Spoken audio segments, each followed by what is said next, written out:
as the next release of FreeCAD continues to take shape, it's bringing some impressive add-ons. From the long-awaited ability to export simulated assemblies as videos or animated GIFs, to a host of quality of life improvements and new features. Let's take a quick look at what's on offer in FreeCAD 26.3. And if you're wondering why it's not called FreeCAD 1.2, stick around to the end where I explain the reasons why. So multiple documents can be worked on at once. So we just opened the rod cover and the rod, and I'm going to come up to Windows and tile them. If I was working on, say, the rod cover, I can double click on the mirror and make amendments, but then I can also go to my other model, the rod, and say come into the pocket and double click the sketch.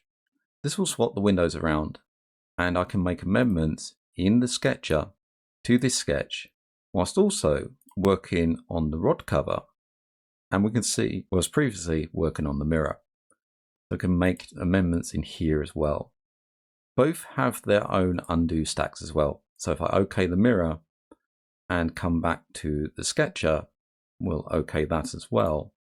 If I hit Ctrl Z on this one, we can see the changes have been undone, and the same with this one as well. Let's double click on the sketch, hit Ctrl Z, and I can undo that. The navigation cube and viewport interaction have had some improvements. If we look at the navigation cube, we can see we have the home button. Placing our view back to the home view. We still have the different views and options from this drop down. Rather than using the rotate left and right, we can drag the cube now into different views. If, let's say, our view was down here somewhere, normally when we click the front view, it rotates it to the front. But if I double click one of these views, let's say the front, it pulls it back into the center. The align view to selection, this button here, allows us to select, say, this face and align it perpendicular to our view. We can select multiple faces, edges or vertices to align those to our view, making our view between those planes. Also, you'll notice that the pre-selection and selection have been improved for visibility. If we look down to the bottom, we'll notice a new button here. This allows the toggle of the bottom dock panels. This is for the Python console and the report view. We can toggle these on and off, and it saves us coming out to view, panels, and report view Python console. Now, if you're looking to edit your keyboard shortcuts, these now live in the edit preferences available on the general and under keyboard.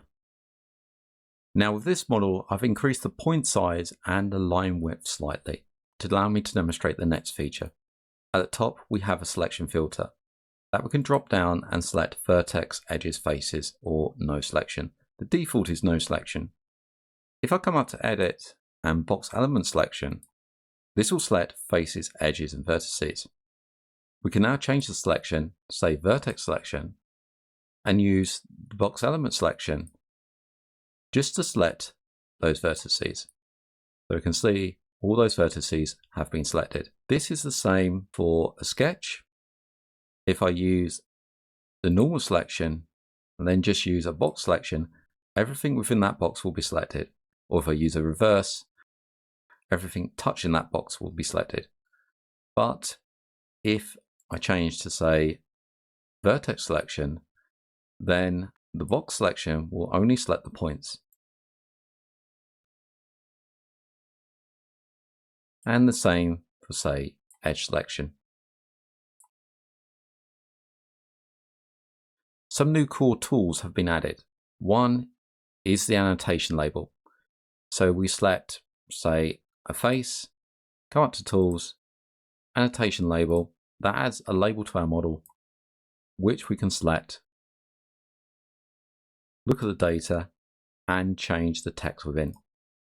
So in here, if we use the button on the end, we can change this, and it's multi-line, and we can add a small label to that. We can select edges, faces, or vertices to attach that label to. There is also a mask tool. So I can select the model, select the mask tool, and we have the physical properties, center of gravity, volume, mass, density, etc.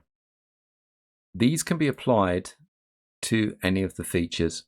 So we can select a feature, make it visible, and we get a different selection.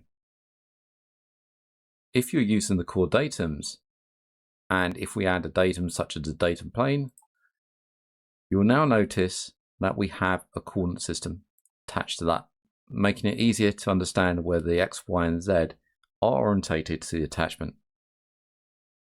There's been improvements to the measuring system. If we look at the measure tool and say select this face, we have the option of radius and diameter. The same for the cylindrical selection, the choice to change it to diameter, circular faces, spheres, etc. We can distance from curved surfaces. So I take this surface here. Actually, let's take this one and control select this one. We can create a distance between those. So that's supported now. And when sketches have the make internals set to yes, we can now take measurements of the faces within.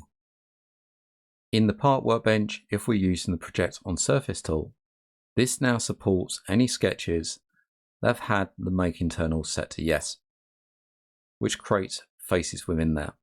So if I use the tool and select the projection surface, which is going to be this dome, and then add a face using, say, the center circle, orientate the view, and then select the Get Current Camera Direction button, we get a projection upon there.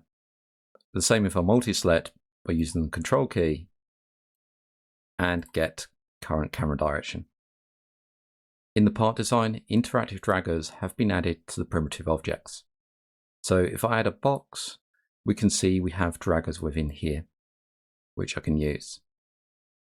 Also, when using the draggers, we can use a key to change the step. So if we look at our height, width, and length, if I change these, we can see the length is increasing in steps of 5. If I hold down the Shift key, these now increase and decrease whilst holding down that key in steps of 1. This key can be changed on the Edit, Preferences.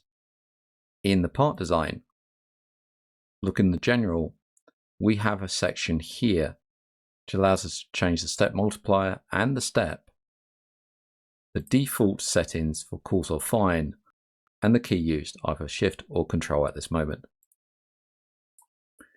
These draggers have also been added to the draft. So if I draft one of these faces, you can see we have a dragger for the draft.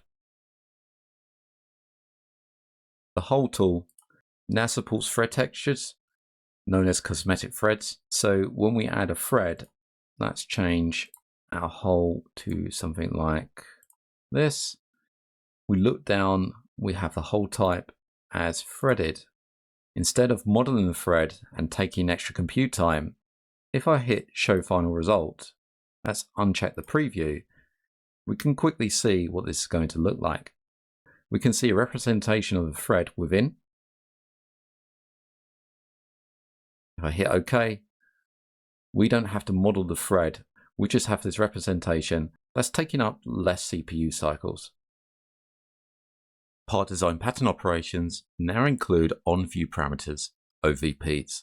As well as changing, say, the length in here, we can click on the OVP and change the parameter from within here.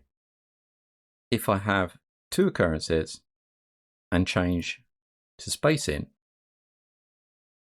we can see how that OVP is duplicated across the 2. So if I click on one and change it to 50, and I can change the other to something like, say, 75, allowing us for variety in our spacing. When creating sketches in part design, we normally get the option to attach them to the base plane if nothing's selected, but you can see the attachment has been opened, allowing us to attach to different parts. So our first sketch would probably normally be on the base plane. If I sketch something in here and then use the pad, then I can attach to the different faces, edges and vertices using the part design. So normally we will select, say, a face and attach the sketch to that. But I can also not select anything and then create a new sketch and select, say, this point, attach my sketch in relation to these 2 points. This also means that if we take, say, this non-planar face, when we create a sketch, proposed attachment method is applied. So you can see we have the inertia 2, 3, and we're placed against pad face 3, making it much more easier to set up our attachments in the part design. There has also been a number of Sketcher improvements, some of which include a new tool to allow text geometry to be created and constrained directly within a sketch, and a new group constraint, allowing multiple geometries to be grouped together and moved or constrained as a single unit. One final thing to mention is that FreeCAD is changing the way it numbers its releases. The next release this autumn will be called FreeCAD 26.3. Going forward, FreeCAD will follow a calendar-based versioning system, with 3 planned releases each year. The first 2 digits represent the year, while the number after the decimal indicates which release it is for that year. In this video, we've only covered a small amount of the changes. If you'd like to learn more, you'll find a link on the screen to the release notes and a link in the description of this video. Finally, a huge thank you to all the developers, contributors, and the wider community, whose hard work continues to make FreeCAD what it is today. Thanks a lot for watching, and look forward to seeing you in the next video.